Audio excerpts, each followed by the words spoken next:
Arthritis বললেই আমাদের সামনে বয়োবৃদ্ধ জীর্ণশীর্ণ মানুষের মুখচ্ছবি ফুটে ওঠে।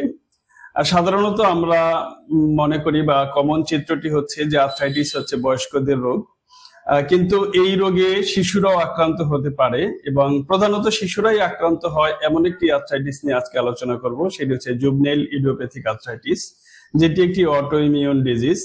এতে সাধারণত 16 বছরের নিচে, জন্মের পর থেকে 16 বছরের নিচে এই বয়সী শিশুরা আক্রান্ত হয়।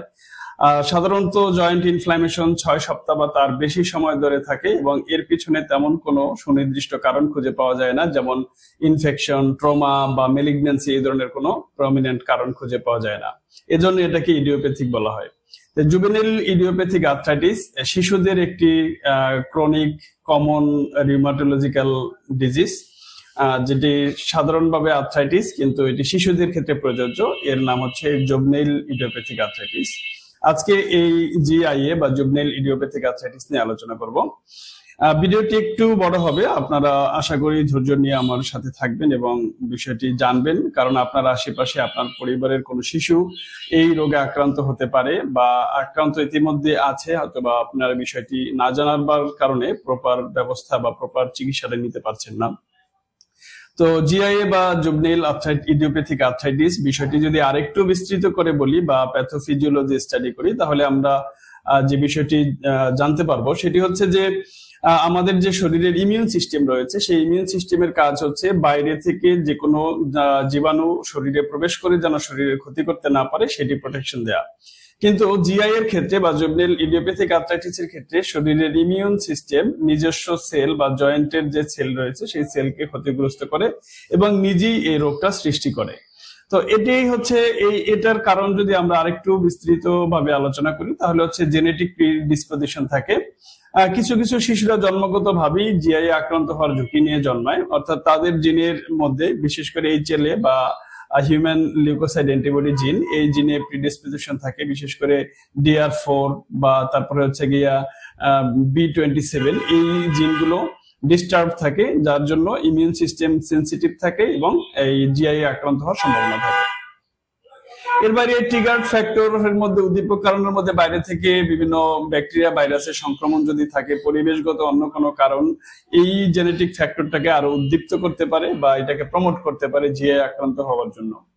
ইমিউন সিস্টেম ডিসরেগুলেশন, তার মানে জেনেটিক প্রিডিসপোজিশন এর সাথে সাথে যদি পরিবেশগত উদ্দীপক এর সাথে যুক্ত হয়, তখন এই ইমিউন সিস্টেমটা ডিসরেগুলেশন হয়। এই পর্যায়ে দেখা যায় যে CD4 বা টি সেল গুলো সক্রিয় হয় এবং তারা যে সাইটোকাইন বা বিশেষ করে প্রদাহ উদ্দীপক সৃষ্টিকারী যেই উপাদান TNF আলফা, তারপরে IL বা ইন্টারলিউকিন 6, ইন্টারলিউকিন 17, এগুলো নিঃসরণ করে। এই সাইটোকাইন গুলো মূলত জয়েন্টের ভিতরে প্রদাহের বা ইনফ্ল্যামেশনের সৃষ্টি করে। এই ইনফ্ল্যামেশনের ফলে সাইনোভিয়াল ইনফ্ল্যামেশন শুরু হয়। সাইনোভিয়াম আমরা জানি যে হচ্ছে জয়েন্টের যে মেমব্রেন, সাইনোভিয়াল মেমব্রেন, সেটি হচ্ছে সাইনোভিয়াম। এই সাইনোভিয়াল মেমব্রেনটা মোটা হয়ে যায়, প্রদাহ হয়, এর ফলে এখানে পানাস তৈরি হয়। পানাস হচ্ছে কিছু গ্রানুলার টিস্যু বা অতিরিক্ত অপ্রয়োজনীয় টিস্যু বা মাংসল টিস্যু, যে টিস্যু জয়েন্টে থাকবার কথা নয়, সেই টিস্যু তৈরি হয় এবং ধীরে ধীরে কার্টিলেজ বা হাড়ের যে প্রান্ত আবরণ সেটি ক্ষয় হতে থাকে বা নষ্ট হতে থাকে। যখন এই কার্টিলেজ ক্ষয় বাড়তে থাকে, তখন বোন ইরিশন বা হাড় ক্ষয় শুরু হয়। কার্টিলেজ নষ্ট হওয়ার পরে যেহেতু সেই স্ট্রেসটা হাড়ের বোন সারফেসে গিয়ে পৌঁছায় এবং সাইটোকাইন অ্যাক্টিভেট থাকার কারণে ধীরে ধীরে বোন ইটিং সেল অ্যাক্টিভেট হয় এবং বোনকে ক্ষয় করতে থাকে বা বোন ক্ষতিগ্রস্ত হয়। এই বোন ক্ষতিগ্রস্ত হলেই মূলত জয়েন্টটা স্থায়ীভাবে ডিফর্মিটি বা বিকৃতি বা বিকলাঙ্গতা দেখা যায়। যেহেতু এই জুভেনাইল আর্থ্রাইটিসটি শিশুদের হয়, সেই ক্ষেত্রে আরেকটি গুরুত্বপূর্ণ ফ্যাক্টরের সাথে যুক্ত থাকে, সেটি হচ্ছে গ্রোথ প্যালেট ইনভলভমেন্ট। আমরা জানি যে শিশুদের বৃদ্ধির ক্ষেত্রে যেই ফ্যাক্টরটি কাজ করে, যে গ্রোথ প্যালেটটি কাজ করে, সেটি হাড়েও থাকে। তো সেই ক্ষেত্রে যদি অটোইমিউন ডিসঅর্ডারের কারণে বা ইমিউন সিস্টেম অতিরিক্ত অ্যাক্টিভ থাকার কারণে অনেক সময় গ্রোথ প্যালেট ইমব্যালেন্স তৈরি হয়। ফলে দেখা যায় শিশুর একটি অঙ্গের তুলনায় অন্য একটি, যেমন পায়ের ক্ষেত্রে একটি পায়ের তুলনায় অন্য একটি পা বেশি বড় হয়ে যায়, অন্য পাটি ছোট হয়ে যায়, অর্থাৎ এই গ্রোথ প্যালেটটি এই ক্ষেত্রে ইমব্যালেন্স হয় এবং এটা বিশেষ করে বিভিন্ন জয়েন্টের ক্ষেত্রে প্রভাব ফেলে এবং জয়েন্টে ডিফর্মিটিস দেখা দেয়। এর বাইরে কিছু সিস্টেমিক ইনভলভমেন্ট থাকে, যেমন রেগুলার জ্বর থাকতে পারে, ত্বকে র্যাশ হয় এবং লিভার স্প্লিন বড় হয়, যেটাকে আমরা স্প্লিনোমেগালি বলা হয়। অনেক সময় চোখ আক্রান্ত হয়, যেটাকে ইউভাইটিস বা চোখের দৃষ্টিশক্তি ক্ষতিগ্রস্ত হতে পারে। তো এগুলি হচ্ছে মূলত জুভেনাইল আর্থ্রাইটিস বা জুভেনাইল ইডিওপ্যাথিক আর্থ্রাইটিসের প্যাথোফিজিওলজি। এর মধ্যে আপনারা কারণগুলো বুঝে ফেলেছেন। তারপরে যখন এই জুভেনাইল আর্থ্রাইটিসের বেশ কয়েকটি প্রকারভেদ রয়েছে, সেই প্রকারভেদগুলো যদি আলোচনা করি তাহলে এর কারণ এবং লক্ষণ দুটো বিষয় পরিষ্কার হয়ে যাবে।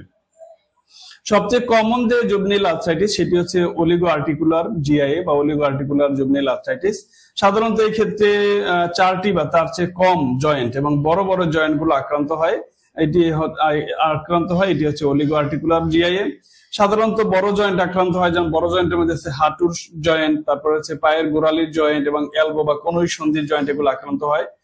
আক্রান্ত জয়েন্ট গুলো সকালবেলা বিশেষ করে ঘুম থেকে ওঠার পরে স্টিফ থাকে প্রচুর, এবং সেখানে ফোলা থাকে, সোয়েলিং থাকে, তেমন লালচে ভাব থাকে না, এবং একেবারেই ছোট বাচ্চাদের ক্ষেত্রে এটি বেশি দেখা যায়। এবং এই বাচ্চারা বেশিরভাগ সময় চোখের বিভিন্ন সময় বিভিন্ন ধরনের সমস্যা আক্রান্ত থাকে, বিশেষ করে চোখ ফুলে যাওয়া, চোখ লাল হয়ে যাওয়া, চোখ খুলতে না পারা, আলোতে চোখ খুলতে না পারা, এই সমস্যাগুলো দেখা যায়। আরেকটি কমন জিআইএ হচ্ছে পলিআর্টিকুলার জিআইএ। এটা আরএফ ফ্যাক্টর নেগেটিভ হয়েও এটি হতে পারে। আরএফ ফ্যাক্টর মানে rheumatoid factor.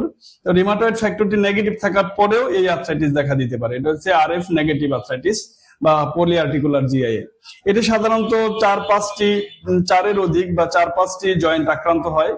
Rheumatoid arthritis test করলে, রিউমাটয়েড ফ্যাক্টর টেস্ট করলে এক্ষেত্রে নেগেটিভ আসে, কিন্তু আর্থ্রাইটিসের সমস্ত উপসর্গই এখানে থাকে। ছোট বড় দুই ধরনের জয়েন্ট এখানে আক্রান্ত হয়, যেমন রিস্ট জয়েন্ট, তারপর ফিঙ্গার জয়েন্ট, অর্থাৎ আঙ্গুলের যে জয়েন্ট গুলো রয়েছে সেই জয়েন্ট গুলো এক্ষেত্রে আক্রান্ত হয়। জয়েন্ট ফুলে যায়, ব্যথা হয়, এবং সাধারণ অন্য যে কমন লক্ষণ যেটা স্টিফনেস সেটি থাকে, এবং দীর্ঘমেয়াদী ভাবে এটি চলতে থাকে। এর সাথে সাথে সিস্টেমিক ফিচার যেগুলো জ্বর, তারপরে হচ্ছে ক্লান্তি ভাব, এগুলো এর সাথে যুক্ত হয়। এই সেম বিষয়টি হচ্ছে আবার আরএফ পজিটিভ হতে পারে। পলিআর্টিকুলার জিআইএ আরএফ ফ্যাক্টর পজিটিভ। এটি একদম বড়দের যে রিউমাটয়েড আর্থ্রাইটিস যেরকম হয় সেই রকমই হয়। সাধারণত এটি মেয়েদের ক্ষেত্রে আর্থ্রাইটিসটা বেশি দেখা যায়। এই ক্ষেত্রে ছোট বড় সব জয়েন্ট গুলোই আক্রান্ত হয়। ছোট জয়েন্ট গুলো সাধারণত বেশি আক্রান্ত হয়, ফিঙ্গার, রিস্ট, এলবো জয়েন্ট বেশি আক্রান্ত হয়। এটা খুব অ্যাগ্রেসিভ থাকে এবং ডিফর্মিটি হওয়ার ঝুঁকিটা অনেক বেশি থাকে। অর্থাৎ দেখা গেল জয়েন্টে স্থায়ীভাবে ক্ষতিগ্রস্ত হয়ে যায় এবং জয়েন্ট বিকৃত হয়ে যায়, ফলে সেই আক্রান্ত জয়েন্টটি পরবর্তীতে রিকভার হওয়ার সুযোগ অনেক কম থাকে অস্ত্রোপচার ছাড়া। এরপরে সিস্টেমিক জিআইএ বা যাকে স্টিলস ডিজিজ বলা হয়, এক্ষেত্রে দেখা যায় প্রতিদিন একটি নির্দিষ্ট সময় করে জ্বর আসে। জ্বরের সাথে শরীরে বিভিন্ন ধরনের দাগ দেখা যায়, বিশেষ করে গোলাপি বা হালকা রঙের দাগ দেখা যায়। তারপরে জয়েন্ট ইনভলভমেন্ট প্রথম দিকে একটু কম থাকে, ধীরে ধীরে ইনভলভমেন্ট থাকে, এবং বাচ্চারা স্বাভাবিকের তুলনায় অত্যন্ত দুর্বল হয়ে যায়। আরেকটি হচ্ছে সোরাইটিক জিআইএ, যে জুভেনাইল আর্থ্রাইটিসের সাথে সোরাইসিস যুক্ত থাকে, সেটি হচ্ছে সোরাইটিক আর্থ্রাইটিস।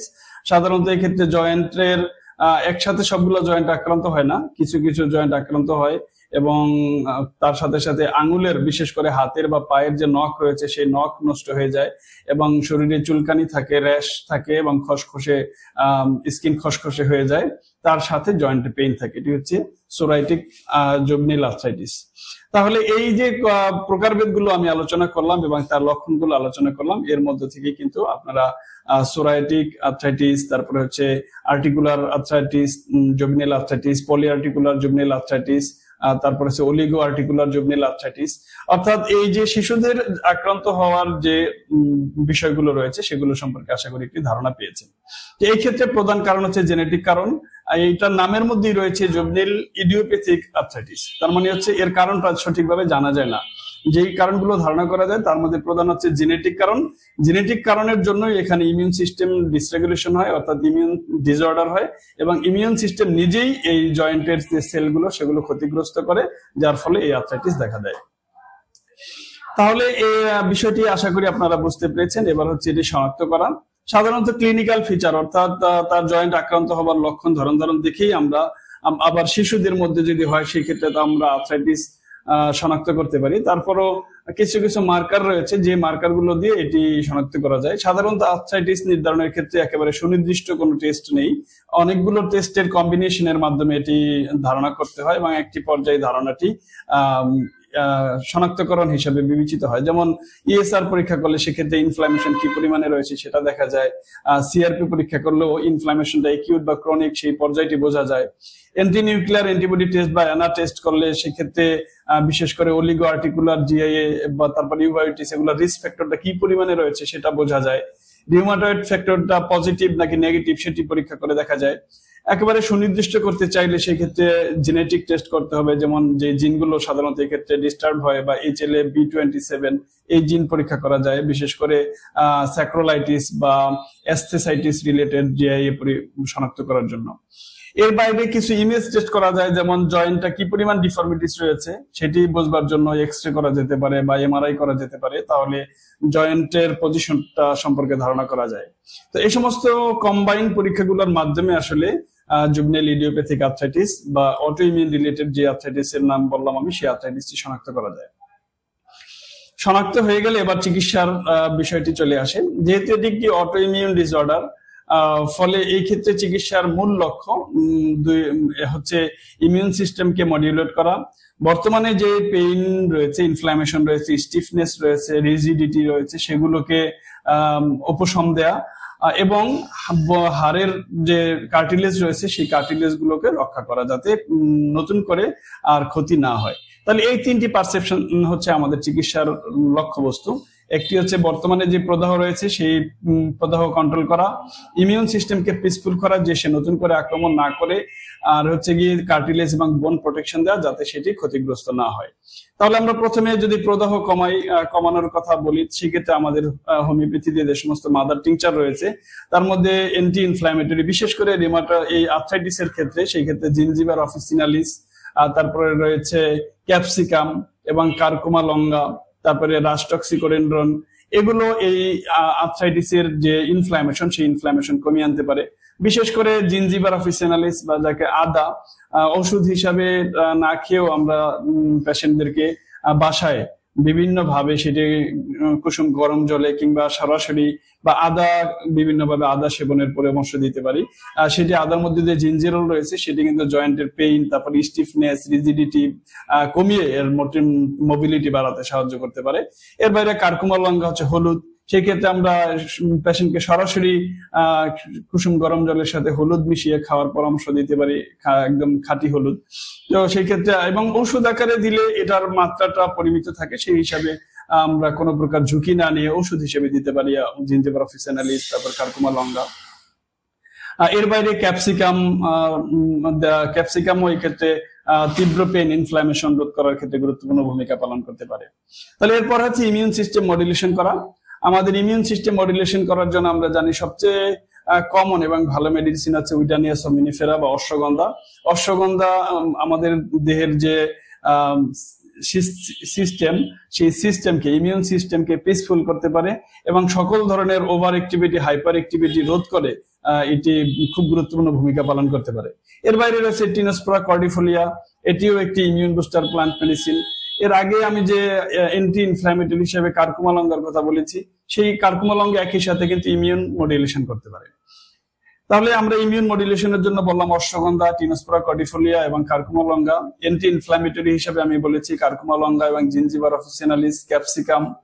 এরপরে কার্টিলেজ এবং বোন প্রোটেকশনের জন্য রয়েছে অলিবেনাম, তারপরে হচ্ছে এই কারকুমা লঙ্কা আগে প্রথমে বলেছি। তার মানে একই সাথে কারকুমা লঙ্কা অ্যান্টি ইনফ্ল্যামেটরি, ইমিউন মডিউলেটর এবং এটি কিন্তু বোন বা কার্টিলেজ প্রোটেকশনেও ভূমিকা রাখতে পারে। বোন বা কার্টিলেজ প্রোটেকশনের ক্ষেত্রে একটি স্পেসিফিক গ্রুপ ভালো মেডিসিন আছে, সিমফাইটম অফিসিনালিস। এই সিমফাইটম অফিসিনালিস কিন্তু এই ক্ষেত্রে বোন বা কার্টিলেজের সুরক্ষা খুব গুরুত্বপূর্ণ প্রোটেকশন দিতে পারে। তাহলে এই তিনটি পারসেপশন থেকে যদি আমরা প্লান্ট মেডিসিন এর মাদার টিংচার প্রতি বেলায় 10 থেকে 15 ফোঁটা ওষুধ আধা কাপ পানির সাথে মিশিয়ে খাবার আগে এবং পরে 3 বেলা যদি আমরা দিই, তাহলে কিন্তু আমরা এই জুভেনাইল ইডিওপ্যাথিক আর্থ্রাইটিসের শিশুদেরকে বা পেশেন্টদেরকে একটি দীর্ঘস্থায়ী উপশম দিতে পারবো এবং তার যে জয়েন্ট গুলো রয়েছে সেই জয়েন্ট গুলোর ডিফর্মিটিস থেকে তাকে রক্ষা করতে পারবো। এবং আর্লি স্টেজে যদি এটা চিকিৎসা করা হয় এবং প্রপার চিকিৎসা হয় এবং দীর্ঘদিন ধরে যদি সুনির্দিষ্ট এই মেথড অনুসরণ করে চিকিৎসা দেওয়া হয়, তাহলে সেক্ষেত্রে কিন্তু পেশেন্ট স্থায়ীভাবে আরোগ্য লাভ করতে পারে।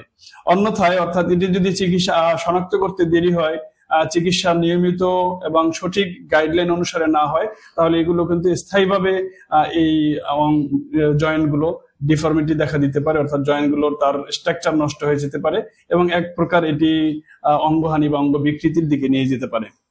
তো বিষয়টি গুরুত্ব আরোপ করে শিশুদের ক্ষেত্রে এই ধরনের লক্ষণগুলো থাকলে দ্রুত পরীক্ষা নিরীক্ষা করে জুভেনাইল ইডিওপ্যাথিক আর্থ্রাইটিস শনাক্ত করা দরকার এবং শনাক্ত হলে একজন চিকিৎসকের অধীনে প্রপার চিকিৎসা, দীর্ঘদিন যাবৎ প্রপার চিকিৎসা ব্যবস্থাপনা দেয়া দরকার এবং তার সাথে সাথে শিশুদেরকে এক্সারসাইজ, তার মানসিক বিকাশের জন্য তার সাথে কাউন্সিলিং এবং ফিজিওথেরাপি এর সহযোগী ভূমিকা পালন করতে পারে। তো এই ছিল ইডিওপ্যাথিক জুভেনাইল আর্থ্রাইটিস বা জুভেনাইল ইডিওপ্যাথিক আর্থ্রাইটিস নিয়ে আলোচনা। আপনারা যারা শুনছেন এবং পরবর্তীতে শুনবেন, আপনাদের সকলকে আন্তরিক শুভেচ্ছা জানিয়ে আপনাদের সুস্বাস্থ্য কামনা করে ভিডিওটি এখানে শেষ করছি। পরবর্তীতে আরো কোনো গুরুত্বপূর্ণ টপিক নিয়ে আলোচনা করব। সেই আলোচনাগুলো শুনবার জন্য অবশ্যই আমার আইডিটি ফলো করে রাখতে পারেন বা একটি নির্দিষ্ট মতামত কমেন্ট করে জানাতে পারেন। সেই ক্ষেত্রে কিন্তু পরবর্তীতে আপলোডকৃত ভিডিওগুলো আপনার সামনে শো করবে, তাহলে আপনি নতুন নতুন স্বাস্থ্য সংক্রান্ত বিভিন্ন বিষয় সম্পর্কে জানতে পারবেন। ধন্যবাদ।